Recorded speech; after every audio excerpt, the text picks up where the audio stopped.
Vatican City, home to the Pope, incredible architecture, priceless art, and potentially the most powerful secret technology ever created.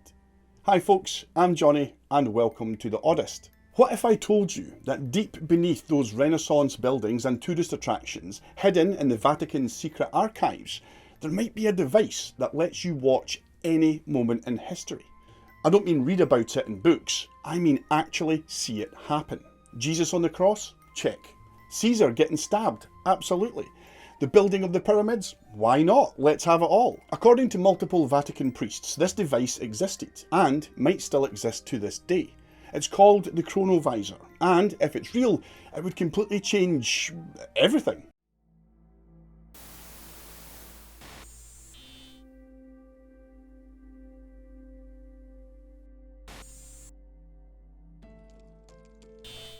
At the centre of this bizarre story is Father Pellegrino Ernetti, and this guy, he wasn't your average priest.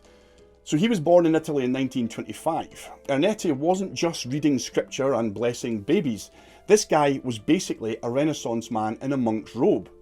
He was a respected Benedictine monk, but also a legitimate scientist, world-class musicologist, and fluent in multiple ancient languages that most people have never even heard of. His speciality was something called archaeomusic, so basically bringing ancient music back from the dead. He would take these super old Christian chants that nobody knew how to perform anymore and figure out how they originally sounded. He was so good at this that even non-religious academics were like, damn, this monk knows his stuff. What made Ernetti special was his rare combination of scientific mind and religious devotion. Instead of seeing science and faith as separate entities or enemies, he believed that he could combine the two. This whole story might have stayed buried forever, if not for one lucky water taxi ride. So, it's Venice in its early 1960s, two priests sharing a gondola ride along the Grand Canal. One of them is Father Francois Braun, a French theologian and writer, and the other guy is our guy Ernetti. They were having conversations about the usual kind of stuff, and they were discussing different interpretations of biblical events, when Ernetti just casually drops this bombshell. There's nothing to interpret. It's possible to see what actually happened, to see the truth with your own eyes. Braun probably thought Ernetti was speaking metaphorically about faith or something else. As they were floating down that canal, Ernetti leans in and tells Braun something absolutely mind-blowing. He claims that he was part of a secret Vatican project that built a machine capable of viewing any event anytime in history. Not recreations, not illustrations, the actual events themselves as they happened in real time. And this machine was supposedly hidden somewhere in the Vatican's secret archives. So either this highly respected, super intelligent priest was pulling the most elaborate prank ever, or he was just letting slip a secret on something that would completely rewrite our understanding of history, religion and physics. According to Father Ernetti, it all started with a bizarre accident back in 1952. Ernetti was at the Catholic University of Milan, working on restoring some ancient Gregorian chants from old scratchy recordings. The university's founder, Father Agostino Gemelli, was listening to one of these tapes, when suddenly the guy went white as a sheet.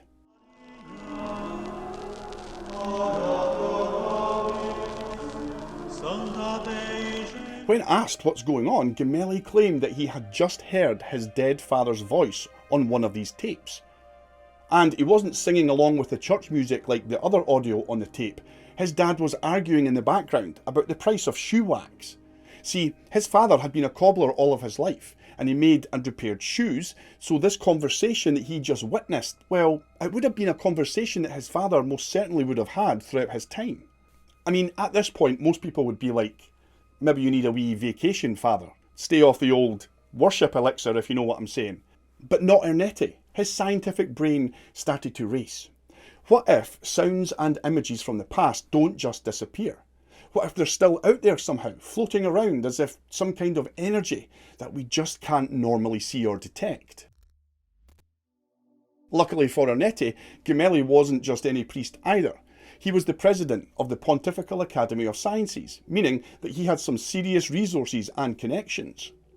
So, according to Ernetti, Gemelli pulled together a dream team of 12 scientists to investigate if they could actually detect and observe events from the past. And this is where it gets really wild. Ernetti kept most of the scientists' names a secret, for obvious reasons, but he dropped 2 of them that day on the gondola.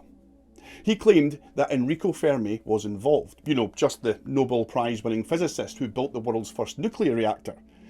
No big deal there, right?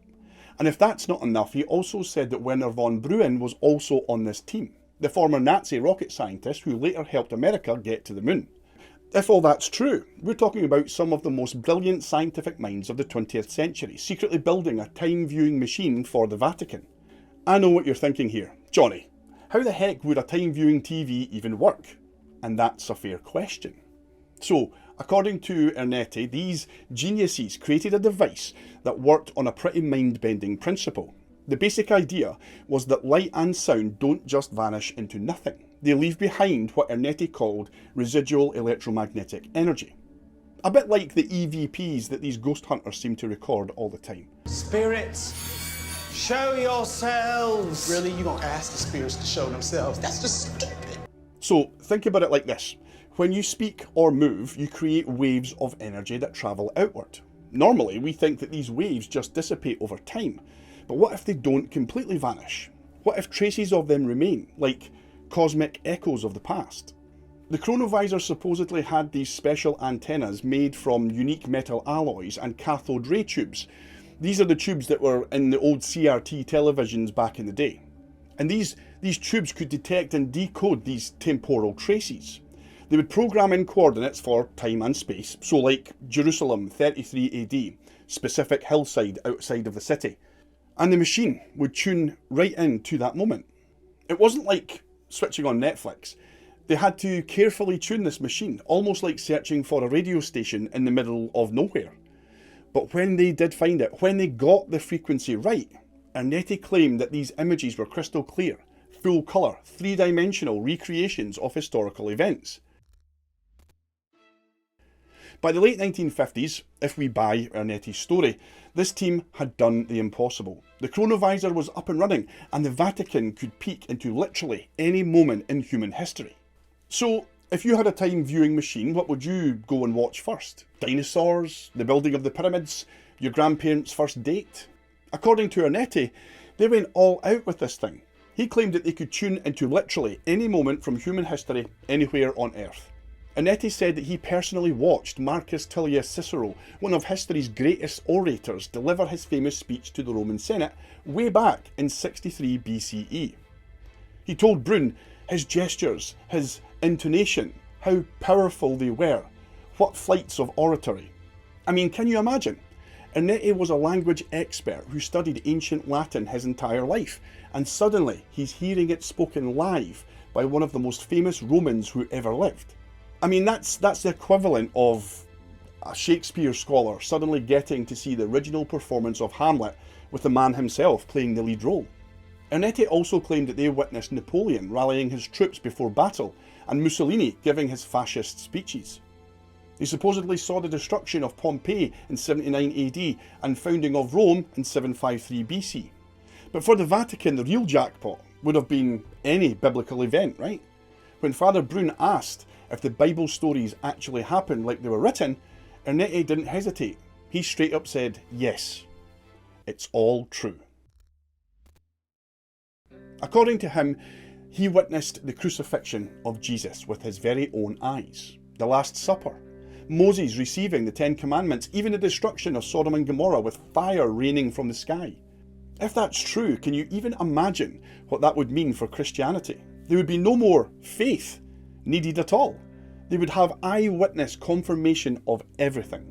This entire story mostly flew under the radar until May 2nd of 1972, when an Italian magazine called La Domenica del Corriere published an article with the mind-blowing headline, "A machine that photographs the past has finally been invented." And here's where things get really interesting. They included what they claimed was an actual photograph taken by the Chronovisor showing Jesus during his crucifixion. This grainy, haunting image became the most talked about piece of evidence in the whole Chronovisor saga. But wait there, there's more. Ernetti claimed that he used this chronovisor to recover a completely lost work of literature. So there was this Roman playwright called Quintus Annius, and he wrote a tragedy called Thyestes, and that was around 169 BCE. Scholars knew that this play existed, but only tiny fragments had survived over the centuries. Ernetti said that he used the chronovisor to watch an actual performance of this play back in ancient Rome, and since he was fluent in Latin, he wrote the entire thing down.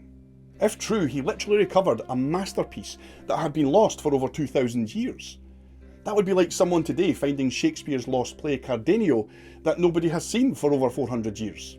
So what happens when you create the most powerful device in human history? Well, according to Father Ernetti, the team eventually realised, oh crap, this thing is way too dangerous. So just think about it for a second. This wasn't just some cool scientific toy, this was potentially the most powerful tool ever created. And Ernetti claimed they took their concerns straight to the top, to Pope Pius VII himself. Put yourself in the Pope's shoes just for a wee minute. You've just been shown a machine that can spy on anyone, anywhere, at any point in history. The implications are absolutely terrifying. You want to blackmail world leaders? Just watch their most private moments. You want to steal state secrets? Just observe crucial meetings from history. You want to manipulate public opinion? Just find dirt on anyone who ever opposes you. Imagine if someone like Hitler or Stalin had gotten their hands on this thing. They could have identified and eliminated any opposition before they had even started. They could have secured absolute power in ways that would make George Orwell's 1984 look like a children's book. According to Ernetti, Pope Pius VII didn't hesitate. He ordered the chronovisor to be completely dismantled and its components hidden deep within the Vatican's secret apostolic archives. There's this massive underground vault beneath the Vatican City it's already legendary for its secrecy. The Pope supposedly swore everyone involved to absolute secrecy.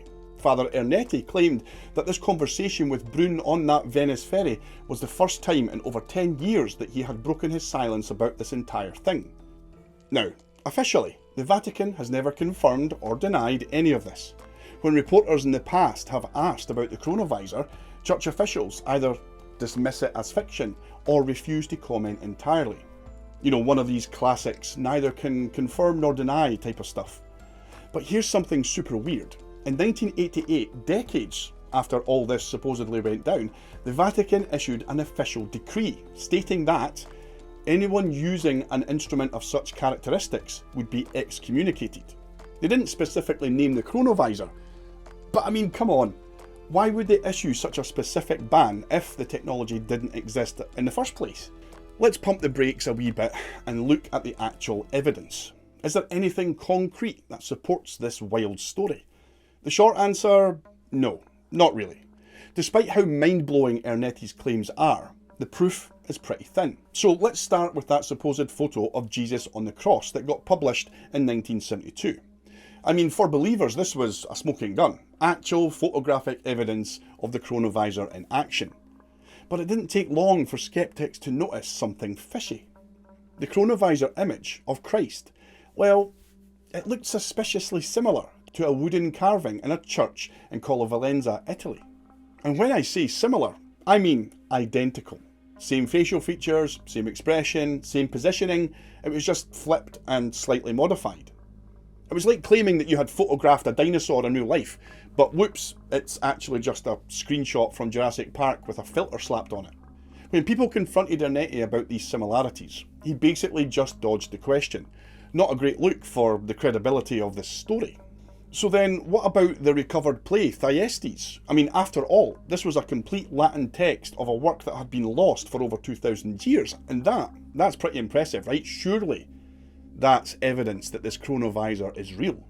When classical scholars actually examined it, things got awkward pretty fast. The Latin didn't read like classical Roman Latin, it was more medieval in style. It had linguistic patterns that would have been super weird for Annius's time, like someone today trying to write Shakespeare but using modern slang. Some experts even found passages that seemed copy-pasted from existing ancient works. One scholar basically came out and said, "This isn't a recovered masterpiece. It's more like a collage of known Latin fragments mixed with some original writing." And guess who was an expert Latinist who could totally pull this off? Well, yeah, Father Ernetti. Then there's the science, which, well, it doesn't quite add up. So light and sound waves do travel through space, of course, that's true. But they don't just hang around there forever. They dissipate really quickly over time and distance. For the chronovisor to work as described, it would need to somehow access light that was reflected off historical events, but those photons are long gone. They've either been absorbed by other matter or have travelled so far into space that we could never reach them. And what about those famous scientists then, who supposedly worked on this project? While Fermi and von Braun were legitimate geniuses, there's zero evidence that they ever worked on anything like this. We have pretty detailed records of what these guys were doing during that exact period of time, and neither of them ever mentioned anything about a Vatican time viewing project. Not in public, not in private letters, not in their own personal diaries, nowhere. After Father Ernetti's death in 1994, things got even weirder. Conflicting reports emerged claiming that before dying, Ernetti had confessed to fabricating this entire story. According to these reports, he admitted the photograph of Christ was indeed based on that wooden statue, and the recovered play, well, that was his own composition. Case closed right there. Right? Well, no, not so fast. These alleged confessions remain controversial and unverified. Father Francois Braun, he had stayed in touch with Ernetti over the decades, vehemently denying that any such confession had ever occurred. According to Braun, Ernetti stood by his claims until his very dying breath. In fact, in 2002, 8 years after Ernetti's death, Father Braun published a book called The Vatican's New Mystery, which detailed his decades-long investigation into the chronovisor. The book included his conversations with Ernetti, additional details about the device's construction, and even what were claimed to be partial blueprints for the machine. Until his own death in 2019, Father Braun continued to advocate for the reality of the chronovisor. "We are priests," Braun stated in a 2012 interview. "We have dedicated our lives to the truth. Why would we fabricate such a story? What would be the purpose?" What we're left with then is a pretty wild situation. Two highly educated, well-respected Vatican priests, Ernetti and Braun, maintained until their deaths that the Catholic Church had created, used, and then concealed a device capable of viewing any moment in history. So either both of these men perpetuated an elaborate fiction for decades, which risking their own reputations and religious standings, or they were telling the absolute truth about one of the most significant inventions in human history. Let's play devil's advocate just for one moment. What if, against all scientific understanding and despite the sketchy evidence, this chronovisor is actually real? What would that mean? Some conspiracy theorists suggest the chronovisor was never actually dismantled at all. Instead, they propose it remains operational deep within the Vatican, used by church leadership to maintain their authority and influence. Others speculate that the technology has been shared with or replicated by major world governments. I mean, that would make sense, right? Perhaps the most significant implications of the chronovisor story are simply ethical. If such a device were possible, should it exist? The ability to observe any moment in time raises profound questions about privacy, free will, and the nature of history itself. Would knowing that we could be observed by future generations change how we behave today? Would definitive knowledge of historical events strengthen or weaken religious faith? Could viewing traumatic historical moments cause psychological harm to the observers? After exploring the extraordinary claims surrounding the chronovisor, let's return to our central question. Could such a device actually exist? Has the Vatican been concealing a window into the past for over half a century? The evidence, it's problematic at best. The photograph alleged to show Christ appears to be based on a wooden statue. The recovered ancient play contains anachronisms that a genuine Roman text would never include.